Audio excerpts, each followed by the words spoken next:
અરવલ્લી માત્ર તત્ર સર્વત્ર ખેડૂતો ભાઈઓ ભારે ઉમંગે પોતાના ખેતી ઓજારો હળ તૈયાર કરી બળદોના શિંગડા રંગી નવા પોશાક પહેરી ખેતર સાગ મટે હળ જોડી જઈ ખેતીનું મુહૂર્ત કર્યું હતું. દર વર્ષની જેમ આ વર્ષે પણ આજના શુભ દિવસે જિલ્લાના ઇસરોલ પંથકના સૌ ભૂમિપુત્રો એકસાથે ટ્રેક્ટર અને હળ જોડીને ગામ નજીકના એક મોટા ખેતરમાં જઈ ખેડ કરી નવા વર્ષનું ખેતીનું મુહૂર્ત સાગ મટે કર્યું હતું. ભલે આધુનિક ઓજાર તરીકે ટ્રેક્ટર હોય પણ ખેડૂતો આજે પણ હળોતરા તો બળદ થકી જ હળ જોડીને જ કરતા હોય છે. આજે દરેક ગામે ખેડૂતો સાગમટે નીકળીને ખેતરમાં હળ જોતરીને ગયા હતા. ગામના કોઈપણ મોટા ખેતરમાં જઈ હળથી ચાસ પાડી ખેતર ખેડ્યા હતા.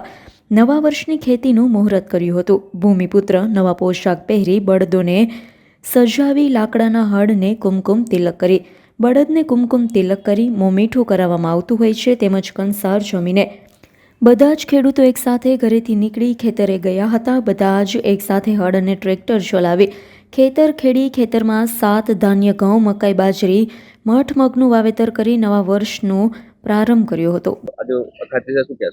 આજે અખાત્રીના દિવસ એટલે પવિત્ર દિવસ ખેડૂતો માટે, અને મેં પરમ પૂજ્યનીય દાદાજીએ એક પ્રયોગ આપ્યો કૃષિનો, યોગેશ્વર કૃષિનો પ્રયોગ. અને એ પ્રયોગ એટલે કે જે ખેડૂતની આવડત છે એ આપણે ભગવાનના ચરણે ધરીએ. એટલે જે યોગેશ્વર કૃષિનો પ્રયોગ સ્નેહનું મિલન, એટલે એકબીજા જોડે પ્રેમ ઊભો થાય એટલા માટે એક ખેતર ભગવાનનું હોય અને એ ખેતરમાં બધા ગામના ભાઈઓ બધા ભેગા થઈ અને પૂજન કરે છે.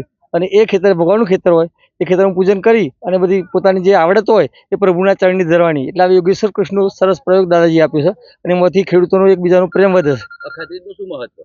અખાત્રી એટલે ખેડૂતો માટે બહુ વધારે મહત્વ ગણાય, કારણ કે અખાત્રીના દિવસે ખેડૂતો પોતાના જમીનનું પૂજન કરે છે અને પૂજન કરી અને અખાત્રીનો દિવસ જે સારું જાય તો આખું વર્ષ સારું જાય ખેડૂતો માટે.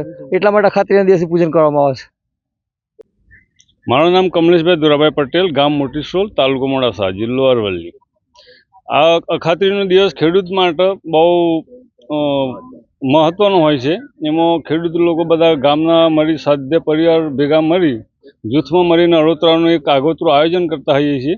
એમાં સાત ધાન્યને ભેગા કરીને ધરતી માતાને પૂજન કરી અને એમાં ધરતી માતાને અર્પણ કરીએ છીએ કે આવનારું વર્ષ અમારા માટે શુભદાય લાભદાય રહે અને સારું નીવડે એવી ભગવાનને અમે પ્રાર્થના કરીએ છીએ. મારું નામ પટેલ નરસિંહભાઈ કોદરભાઈ, મોટીસરોલ ગામ. આજે અખાત્રીના દિવસે અમે શુભ મુહૂર્તે આ દર વર્ષે કરતા હોય એમ કરીએ છીએ. 7 દાન અનાજ ભેગું કરી ઘઉં મકાઈ બાજરી જવ જે તે 7 અનાજ ભેગું કરી અને અમે આ મુહૂર્ત કરતા હોઈએ છીએ. દર સાલ અમારું વર્ષ સારું જાય એ રીતે સારું મુહૂર્ત જોઈને અખાત્રીના દિવસે મુહૂર્ત કરતા હોઈએ છીએ. જયદીપ ભાટિયાનો રિપોર્ટ, S9 ન્યૂઝ, અરવલ્લી. અમારી તમામ માહિતીથી અપડેટ રહેવા માટે જોડાયેલા રહો S9 ન્યૂઝ સાથે.